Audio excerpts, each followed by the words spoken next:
A journalist recently asked India's Foreign Secretary, Vikram Misri, whether India had finally arrived on the world stage. His answer was short and sharp. He said that when he last checked, India had been on the world stage for the last 7,000 years. That one line explains more than many speeches can, because India has been one of the great centers of human life, trade, knowledge, craft, science, spirituality, wealth, and imagination for thousands of years.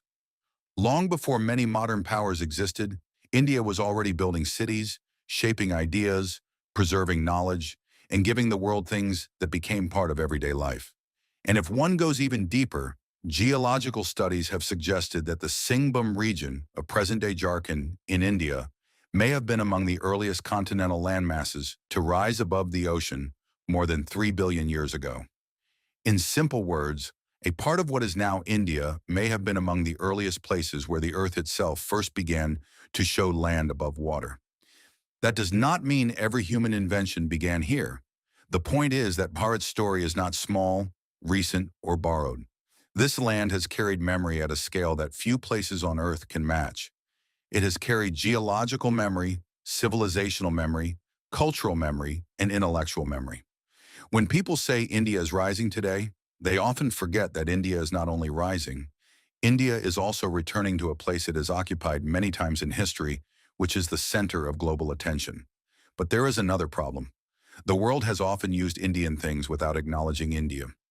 Indian words were anglicized, Indian materials were renamed, Indian patterns were copied, Indian practices were repackaged, Indian inventions became global, but the Indian roots behind them slowly disappeared from public memory. Sometimes this happens naturally when things travel from one culture to another. Words change, names change, styles change. A product moves from one region to another and becomes part of a new language. That is normal in human history. But sometimes the origin is not forgotten by accident. It is intentionally made invisible because acknowledging it would mean admitting where the value really came from. The world keeps the object, keeps the design, and keeps the prestige, but quietly removes India from the story. This is why people can casually rename Indian clothing, Indian designs, or Indian traditions and present them as something else. A dupatta can suddenly become a Scandinavian scarf. A Kashmiri pattern can become a European fashion statement. A Sanskrit or Hindi word can become so common in English that people forget it was Indian. So this is not about shouting that everyone stole from India. It is about remembering. It is about looking carefully at the things people use every day and asking a simple question: where did this really come from? Because once one starts asking that question, India appears everywhere. India appears in some of the most expensive things the world has ever desired, and also in the ordinary things people use every single day. This is why India's Foreign Secretary Vikram Misri's line matters. India has been on the world stage for 7,000 years because India's role in the world was never limited to one century, one empire, one government, or one modern society. India has been present in the way humans dress, trade, write, build, wash, decorate, connect, and value beauty. And the first chapter of this video begins with something hard, sharp, and astonishingly advanced. Chapter 1. Crucible steel. When people think of steel today, they usually think of modern industry. They think of skyscrapers, bridges, railways, ships, cars, machines, military hardware, factory tools, and the skeleton of the modern world. Steel feels like the language of industrial power. It feels like something that belongs to the age of factories, furnaces, engines, and massive cities. But one of the most important early chapters in the story of advanced steel begins in India. Wootz steel, developed in South India many centuries ago, was one of the most remarkable materials of the ancient world. This was high-carbon crucible steel, produced with a level of skill and control that made it famous far beyond India. When it traveled westward, it became associated with what the world later called Damascus steel. Those blades became legendary. They were admired for their sharpness, strength, flexibility, and the beautiful watered patterns on their surface. For centuries, European metallurgists tried to understand how such steel was made. They studied it, tested it, admired it, and tried to reproduce it. The steel had qualities that were difficult to match. It had a beauty that made it instantly recognizable. It carried the mark of serious material knowledge. This is important because it breaks one of the laziest myths about Indian history, the idea that India was only spiritual, poetic, or philosophical, while the practical sciences belonged somewhere else. That is not true. India was not only producing texts and temples, India was producing metals, tools, trade systems, mathematics, engineering knowledge, and so much more. Wootz steel came from generations of craftsmen who understood ore, heat, carbon, crucibles, and controlled production. They may not have used the vocabulary of modern laboratories, but they understood the material deeply enough to create something the rest of the world wanted and struggled to replicate. India's steel tells us that this land was never passive in the story of technology.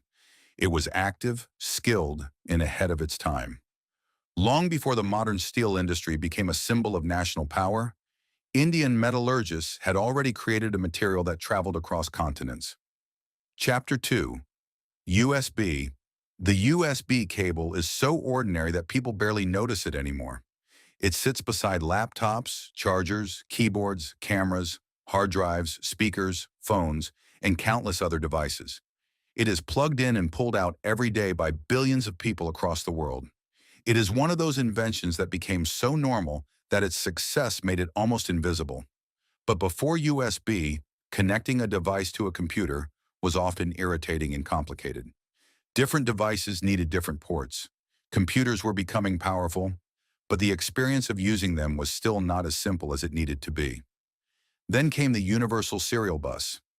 In 1996, Ajay Bhatt, an Indian-American engineer at Intel, helped create USB. The idea was simple but revolutionary: one standard connector that could make devices easier to use. The real genius was not only in the hardware, it was in the word universal. The goal was not to create one more cable. The goal was to reduce confusion and create a common standard. That is what made USB so powerful. It made technology easier for ordinary people. It made computers feel less intimidating. It allowed devices to connect more smoothly. It helped the digital world become more user-friendly. Every time someone charges a phone, connects a keyboard, transfers a file, plugs in a camera, or uses an external drive, they are using a technology which has an Indian name attached to it. This matters because India's contribution to the world is not only ancient. Indian minds are shaping modern technology too. It traveled into the age of computers, chips, global standards, and everyday digital life. And after seeing how India appears in both ancient steel and modern technology, the next chapter goes to something quieter, but just as powerful: the substance that helped human beings preserve their thoughts. Chapter 3. Incense Sticks. The earliest concept of the incense stick, known locally as agarbatti, was developed in ancient India during the Vedic period. Early Indian healers and sages discovered that if you wrapped aromatic pastes made from natural resins, ground herbs, essential oils, and sandalwood around a thin bamboo core, you could create a controlled, slow-burning source of fragrance. This was not created just to make rooms smell pleasant. It was born out of Ayurveda, ancient India's traditional system of medicine. In early India, burning incense was a deliberate healthcare practice.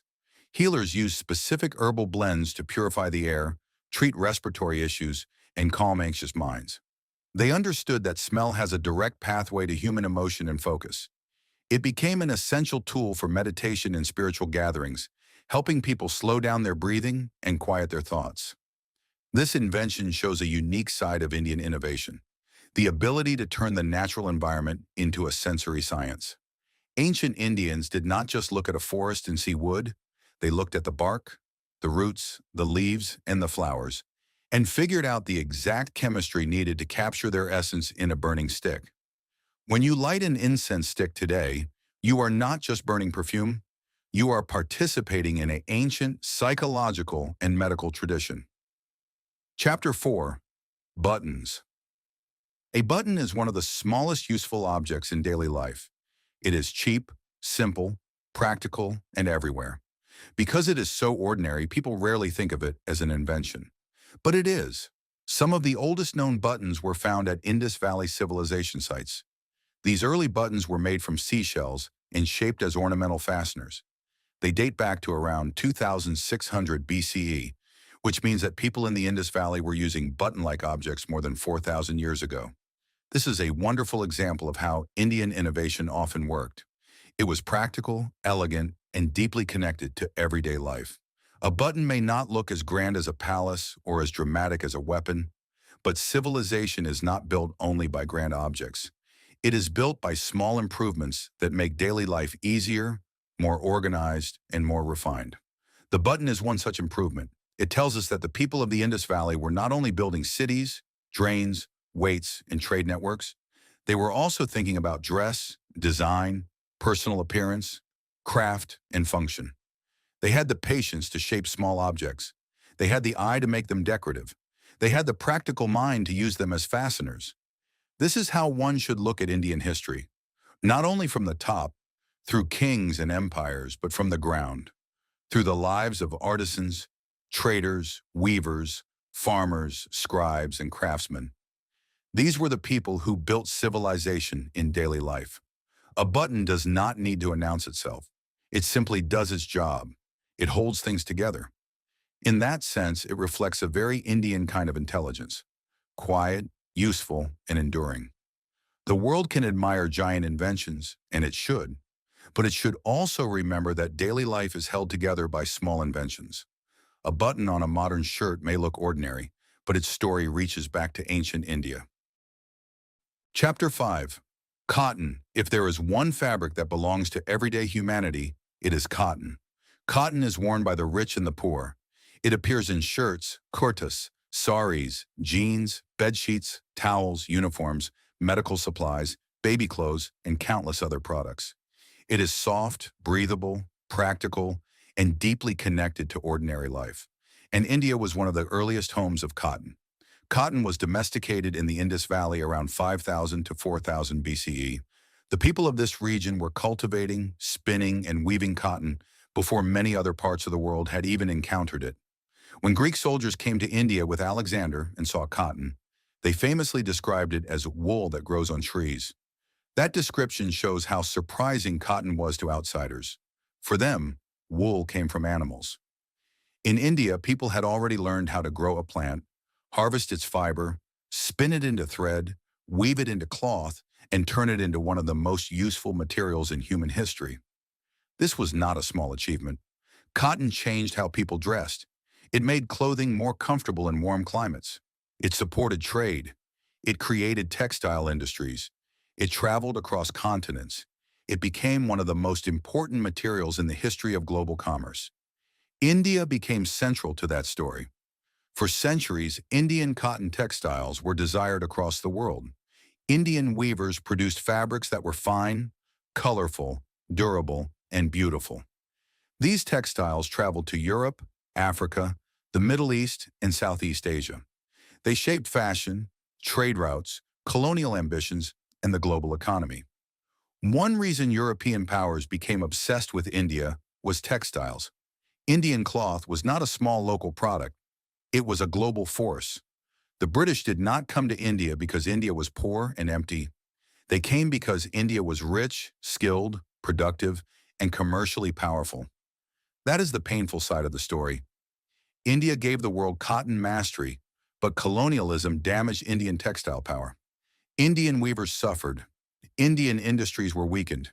Indian craftsmanship was undervalued. The world that had once bought Indian textiles later sold machine-made cloth back to India. But the memory remains. Every cotton shirt, every pair of jeans, every bed sheet, every towel, every kurta, and every piece of breathable cotton fabric carries a connection to India's textile genius.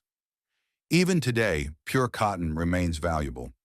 People still seek it because it breathes, lasts, comforts, and feels natural on the body. In a world full of synthetic materials, cotton still carries the dignity of something simple and real. This is why cotton is one of India's greatest gifts to the world. It was not only a fabric, it was a civilizational industry. It connected farmers, spinners, dyers, weavers, merchants, ports, and global markets. It shows how India's greatness lived not only in royal courts, but in the hands of ordinary people. From cotton, the story moves naturally to another fabric, but this time the fabric is not ordinary. It is one of the most luxurious materials on earth, and its name itself points directly to India. Chapter 6. Kashmir/Pashmina. Walk into the world of luxury fashion, and one word appears again and again. Cashmere. Cashmere sweaters, cashmere scarves, cashmere coats. The word carries softness, refinement, status, wealth, and elegance. Luxury brands sell it for thousands of dollars. It appears in the collections of some of the most famous fashion houses in the world. But most people do not stop to ask what the word means. Cashmere is an anglicized form of Kashmir in India.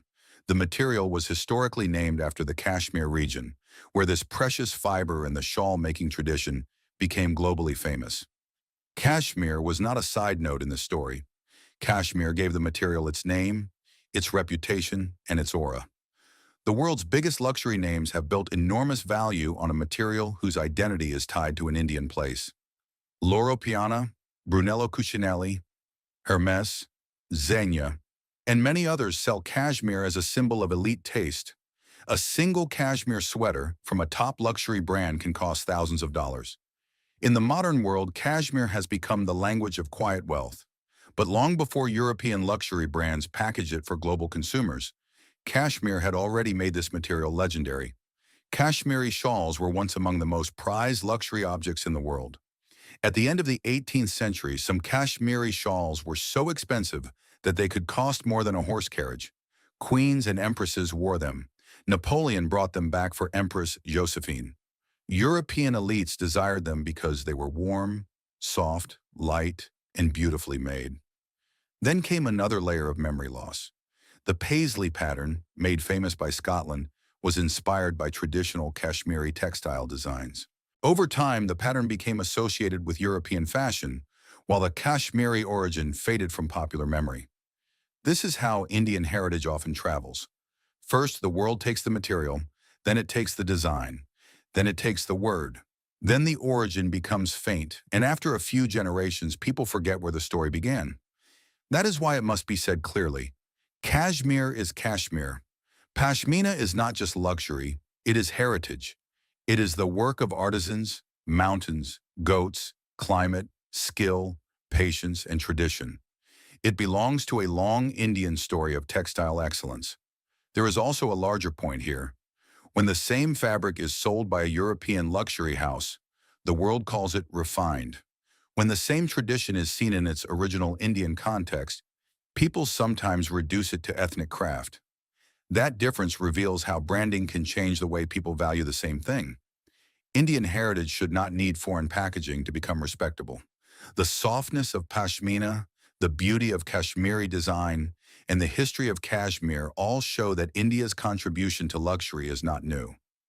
India was producing beauty long before modern fashion houses learned how to sell it. From a fabric of luxury, the story now moves to something found in almost every bathroom in the world. Chapter 7. Shampoo. Every bathroom seems to have a bottle of shampoo. It is sold by global brands, advertised by celebrities, used in hotels, salons, homes, gyms, and airports. People use the word every day without thinking about where it came from. But shampoo comes from the Hindi and Sanskrit-rooted word shampoo, meaning to press, knead, or massage. The original Indian practice was not only about washing hair, it was about head massage, oils, herbs, cleansing, relaxation, circulation, and care. This practice existed in India long before British colonial officers encountered it and carried both the practice and the word back to Europe. By the late 18th century, shampooing had entered London, and salons began offering it as a service. Over time, the meaning changed. In English, shampoo became mainly associated with washing hair using a liquid product. The deeper Indian meaning of massage, oiling, herbal care, and bodily relaxation became narrower. But the word remained. This is one of the clearest examples of how Indian culture becomes global. A practice exists in India for centuries. Outsiders encounter it. They carry it back. The word enters English. Companies build an industry around it. Then people forget that the word was Indian in the first place. This pattern repeats again and again. Yoga becomes global wellness. Ayurveda becomes alternative medicine. Turmeric becomes a health trend. Indian garments are renamed. Indian fabrics are repackaged. Indian practices are modernized and sold back to the world. But the roots remain. Shampoo is not only a hair care product, it is a reminder that Indian daily life contains systems of care that were practical, natural, and deeply connected to the body. India's approach to wellness was never only cosmetic. It understood that the body needed maintenance, rhythm, balance, touch, herbs, oils, and care. Today, the global hair care industry is worth billions, but the word on the bottle carries an Indian memory. Every time someone says shampoo, they are using a word that traveled from India into the world, and most people do not even know it. Chapter 8. Diamonds. Diamonds are now seen as the ultimate symbol of luxury. They are placed in engagement rings, necklaces, bracelets, watches, and countless other symbols of wealth and beauty. They are marketed as eternal, rare, and priceless. They have been desired by kings, queens, merchants, empires, and lovers. But for over 2,000 years, the world's diamonds came from India. Before Brazil discovered diamonds in the 18th century, and before South Africa became famous for diamonds in the 19th century, India was the only major known source of diamonds in the ancient and medieval world. The mines of India, especially in the Golconda region of what is now Andhra Pradesh in Telangana, supplied the diamonds that moved through global trade routes and royal courts. This means the entire global imagination of the diamond as the most precious stone was built on Indian supply. The Koh-i-Noor came from India, the Hope diamond came from India, the Orloff diamond came from India, the Regent diamond came from India. Some of the most famous diamonds in the world carry Indian origin stories. They traveled through trade, conquest, diplomacy, theft, empire, and royal ambition. They became symbols of power in foreign crowns and collections. But their origin was Indian. This is why diamonds are not only luxury objects. They are historical witnesses. They tell the story of India's wealth. They tell the story of how much the world desired Indian resources. They tell the story of how Indian treasures traveled into foreign hands and became part of other nations' prestige. When people look at famous diamonds today, they often see beauty. Indians should also see history. They should see Golconda. They should see the mines. They should see the traders. They should see the courts. They should see the long road by which Indian wealth became global treasure. The diamond is the perfect final object in this story because it represents both India's brilliance and India's loss. For centuries, India supplied the world's most desired stones. Many of those stones no longer sit in India. They sit in foreign collections, foreign crowns, and foreign museums. That is the story of many Indian contributions. They began in India, traveled across the world, changed names, changed owners, changed meanings, and then somehow became disconnected from India. But memory can be restored, and that is what this video is really about. Look at the list again. These are not small pieces of trivia. They are part of the material life of humanity. They appear in buildings, computers, books, clothing, luxury stores, bathrooms, markets, jewelry, and everyday homes. They belong to the ordinary and the extraordinary at the same time. A person can live an entire day surrounded by Indian contributions without realizing it. They may wake up on cotton sheets, button a shirt, use shampoo, plug in a USB cable, write with ink, walk under steel structures, see Kashmir in a store, and admire a diamond in a ring. The Indian connection may be hidden, renamed, anglicized, or forgotten, but it is still there. This is why India's story must be told differently. India was one of the places where the modern world gathered many of its foundations. It gave materials, methods, words, designs, systems, technologies, and traditions that shaped human life across centuries. Sometimes these things traveled naturally and changed names along the way. That is how cultures interact. But remembering the origin matters because memory gives dignity. It restores balance. That is why Vikram Misri's line landed so strongly. India has not just arrived on the world stage. India has been there for thousands of years. The world may notice India differently today because of its economy, diplomacy, technology, and strategic rise. But India's deeper presence is far older than any modern headline. And perhaps that is the real lesson. India does not need to borrow greatness from anyone. It needs to remember its own. Thank you for watching this through to the end. If this video made you look at everyday things differently, share it with someone who needs to know where these stories really began. Like, subscribe, and we will see you in the next one.